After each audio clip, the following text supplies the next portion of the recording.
On February 4th, 2023, a US F-22 fighter jet shot down a giant balloon that drifted into the US airspace. China violated US sovereignty by sending in a balloon that presumably had military capabilities. The incident sparked a diplomatic row, dealing a severe blow to the already strained ties between the US and China. Any little incident can become a catalyst that can derail the entire US-China relationship. It has escalated a brewing tech war between the superpowers, one centered on the export of semiconductor chips. The US championed the free trade, US losing all those moral grounds by doing that. Will America choke off China's rapid rise? This is the Gallium, and this is what might affect the US business and economy badly very soon.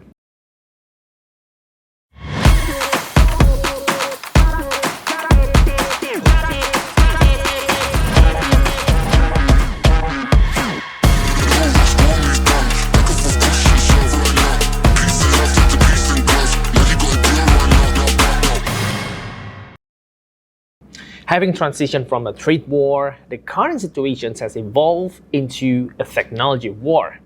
Following the substantial blacklisting of Huawei, the United States is now actively seeking to disrupt the supply of advanced processors to China.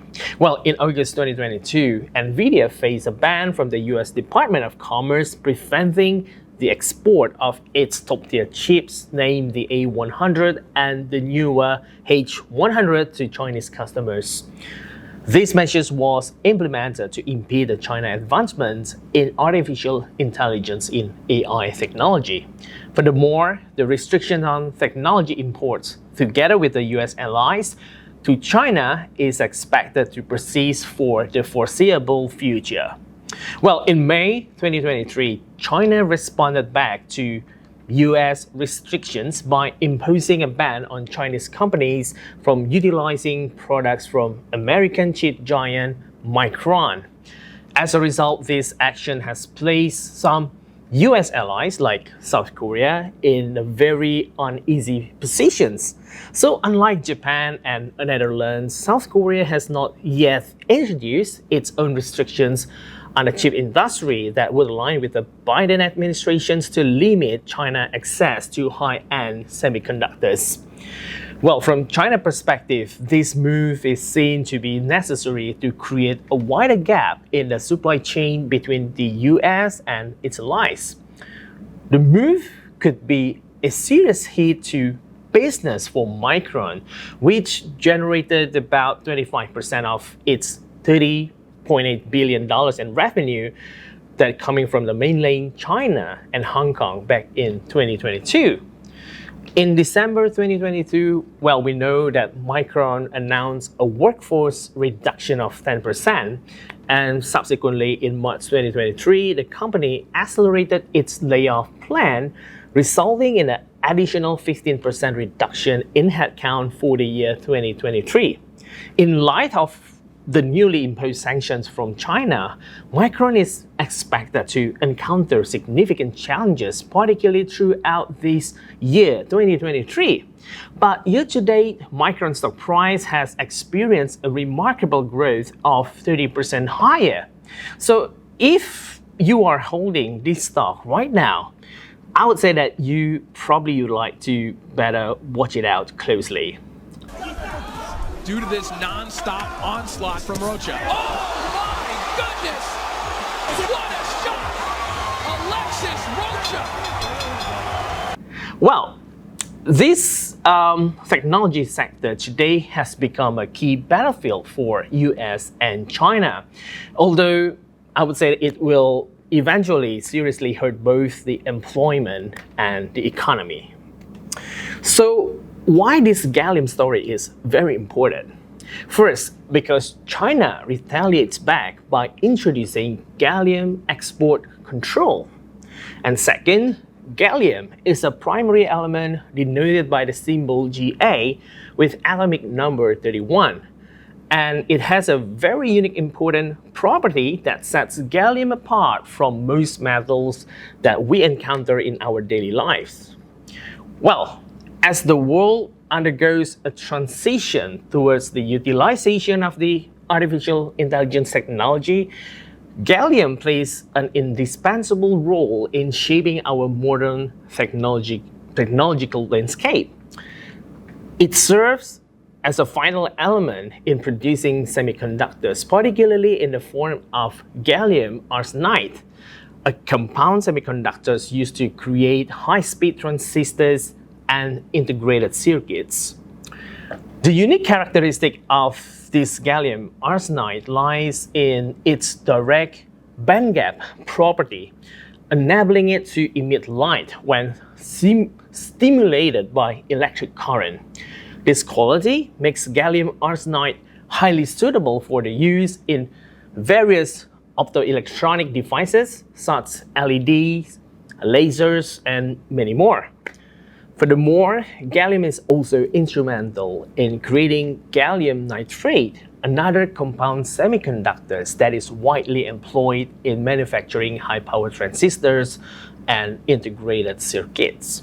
Well, gallium nitride stands out due to its wide bandgap nature, which allowing it to operate at elevated voltages and frequencies compared to gallium arsenide. Well, this makes gallium nitride is an ideal choice for power electronic applications, particularly in electric vehicles and renewable energy systems.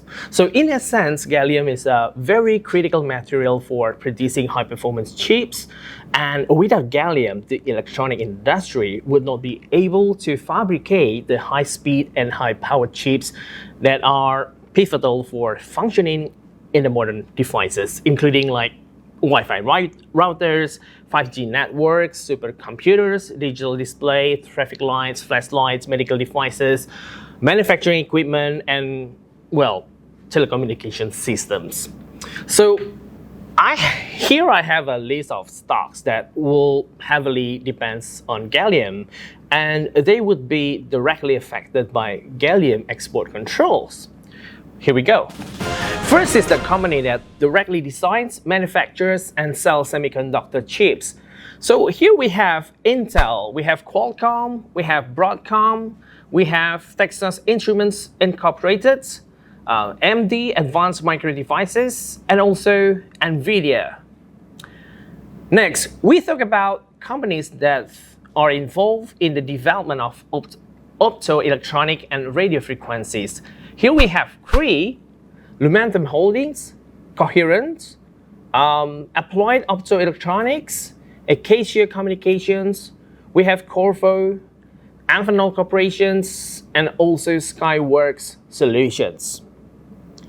Third is a company that deals with producing thin film solar cells and also BIPV, building integrated photovoltaics, and portable solar chargers. So here we have First Solar, we have SunPower Corporations, Alta Device, Solar Edge Technologies, and Phase Energy. Next, we are talking about the companies that deal with the thermal management. Well, gallium-based alloys such as gallium indium tin alloys, we know as gallium, are also used for thermal management purposes. Because these alloys have a very low melting point, it makes them very effective for applications such as thermal interface materials, coolants in electronics, and heat transfer solutions. So here you have Intel, you have AMD, Advanced Micro Device, you have Apple, Microsoft, IBM, Google, Amazon, and also Tesla. Now, the nuclear industry is also pretty much relies on gallium metal. Gallium-based alloys are used as coolants in some nuclear reactors, and gallium-germanium alloys are utilized as detectors in nuclear radiation monitoring. So the following stocks will also be directly impacted. Well, first we talk about GE Hitachi Nuclear Energy. This is a joint venture company between GE, General Electric, and Hitachi. So they are a prominent player in the nuclear energy sectors, providing advanced nuclear reactors technologies, products, and services for the global markets. Next, we have Westinghouse Electric Company. We have Rolls-Royce Nuclear, which is the division of Rolls-Royce Holdings. And also we have NuScale Power. Now, gallium finds valuable applications in medical field, also particularly in medical imaging and cancer treatments.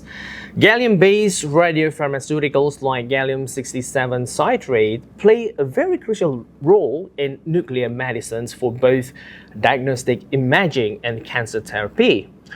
The utilizations of this gallium-67 imaging is particularly beneficial in detecting and monitoring different types of cancers. So if you hold any of these stocks, well, you also want to watch out. First, we have a GE Healthcare, Advanced Accelerator Applications. Well, this is a radiopharmaceutical company that was acquired by Novartis back in 2018. Then we have Lantheus Holdings, Cardinal Health, Hologic, and we also have a Philips Healthcare, Siemens Healthineers, and also we have Varian Medical Systems. Now, gallium has also various other applications, such as the use in manufacturing high temperatures thermometers, dental alloys, and as a component in certain alloys tailored for specific industrial purposes. So these stocks will also be affected. We have Omega Engineering, 3M, we have Honeywell Internationals, then Splice Sirona, Allegheny Technologies Incorporated, ATI, and also we have Materion Corporations. Well, the issue in the market today is that many analysts and investors downplay the importance of gallium export control. They argue that there are other sources of gallium in the world and that is not a rare material. Well, however, the fact remains that China currently supplies around 90% of the world's gallium, and this suggests that there must be both technological and economic reasons why China is able to dominate gallium supply to the world. So, unlike other potential suppliers, China has a combination of factors that contribute to its competitive advantage in terms of production capacity, cost effectiveness, and efficiency in the gallium supply chain. Well, these factors include abundant resources, vertical integrations, advanced refining capabilities, and favorable policy. Now, let me underline the second one, the vertical integrations here, which is very critical, meaning that companies involved in the productions of gallium controlling the entire supply chain from mining to refining to manufacturing, which give you a greater control over the cost and the quality. So the combination of these factors has given China a significant competitive advantage in the global gallium market in terms of production capacity, cost effectiveness, quality control, and efficiency in the gallium supply chains. Well, to understand the severity of the gallium export control issue, let's imagine what companies or countries would have to do to develop their own domestic production's capabilities. Well, first they need to identify alternative sources. So you probably want to identify and secure alternative sources of gallium. You want to explore domestic deposits, establish partnership with other gallium producing countries, or diversify supply from multiple sources. The concern here is that the time frame for finding and developing alternative sources can vary, and it's depending on some factors such as geological surveys, extractions feasibility, and international trade agreements. Then second, you want to develop domestic productions. This requires a significant investment to develop domestic production's capabilities. So this would involve establishing or expanding mining operations, refining facilities, and gallium manufacturing infrastructures. And the timeline to develop these capabilities can range from several years to over a decade, depending on the factors such as funding availability, regulatory processes, and technological advancements. Third, you need to bridge the technological gaps. To bridge any technical gaps in gallium extractions and refining techniques to ensure efficient and cost-effective productions, definitely it involves with research and development initiatives or collaborations with universities and industry experts. And also it requires transfer of knowledge and expertise. The timeline for technological advancements will vary depending on the complexity of the required innovations. And lastly, you want to scale up the productions.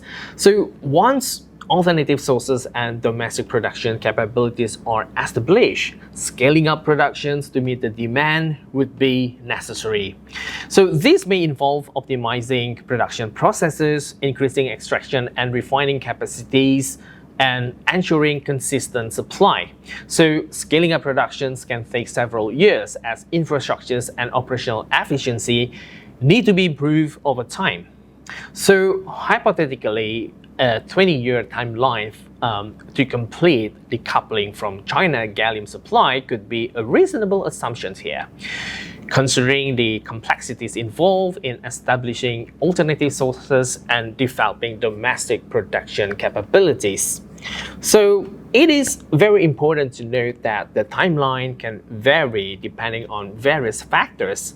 It can take slightly longer or shorter, as it is extremely difficult to provide a definite timeline. Therefore, the restriction of gallium export to the US is likely affecting US business and economy. Your next smartphone might be even more expensive if the US-China chip war escalates. Washington says China can't have its latest AI chips. Beijing's response is more subtle.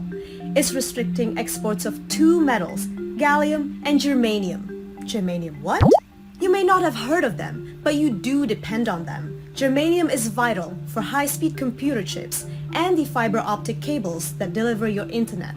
Gallium is used in LED displays like cell phone screens. Now, any limits on supply could mean soaring prices for the two metals and the products that use them. And it could get worse. Some fear China could cut off supplies of other raw materials. That might be, say, graphite, without which you can't make batteries for electric cars. If this trade war escalates, the first casualty could be the consumer. Well, two things. First, it increases costs for many US businesses, and second, US will face major delays in product developments. So let's analyze further how companies might lose their potential revenue without having access to gallium. First, we have TSMC.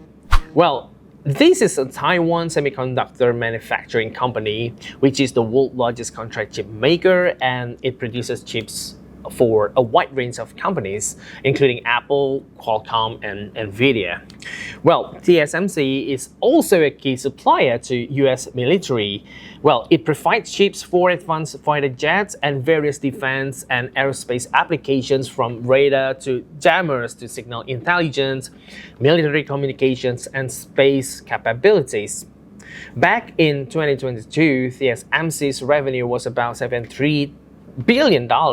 So if TSMC lost all its revenue from gallium-based chips, it would lose around $16 billion, or about 20% of its total revenue.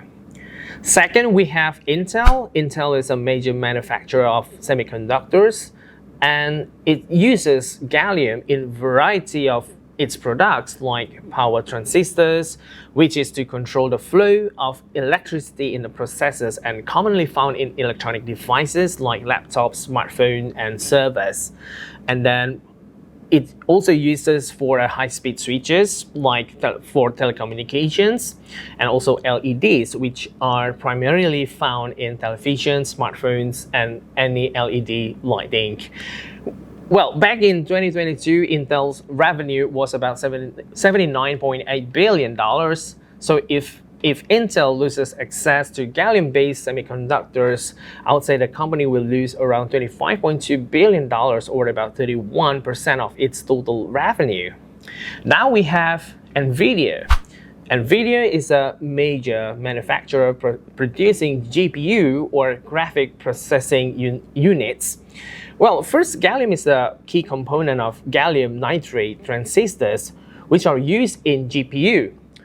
With gallium nitride transistors, the GPU is able to operate at much higher frequencies compared to the silicon transistors. Second, gallium is used in the production of LEDs that emit blue light. Blue LED are used in a variety of NVIDIA products, including the GeForce graphic cards and its Shield TV streaming device. So if NVIDIA had no access to gallium, I would say it would be unable to produce GPUs with gallium nitride or LEDs. And this causes a significant loss of revenue for the company, which these are the products that make NVIDIA today. So in 2022, NVIDIA revenue was about $26.92 billion. So without gallium, it would lose around $6.73 billion, or 25.1% of its total revenue. Next, we have Cree. Cree is the global leader in manufacture of light-emitting diodes, LED, and it uses gallium in a variety of its products. First, it creates a blue LED. Well, probably many people are kind of unaware that making blue light is extremely difficult, and gallium nitride is the material required to create the true blue light. So in addition to main advantage of using gallium nitride over silicon is that it can produce more light while consuming less power, which make Cree LED more efficient than any other type of LED on the markets. The company also used gallium nitride to create power supplies and high-speed switches. So if Cree did not have any access to gallium, it would not be able to produce LED that emit blue light or gallium-based transistors. And this will cause a significant loss of revenue for the company, as gallium makes Cree LED to be known for minimal energy use and notable brightness with superior color rendering index and producing exceptional color quality. So in 2022, Cree revenue was about $470.7 million. So if Cree loss of its revenue from these products that use gallium, it would lose around $235 million, or about 49.7% of its total revenue. Next, we have First Solar.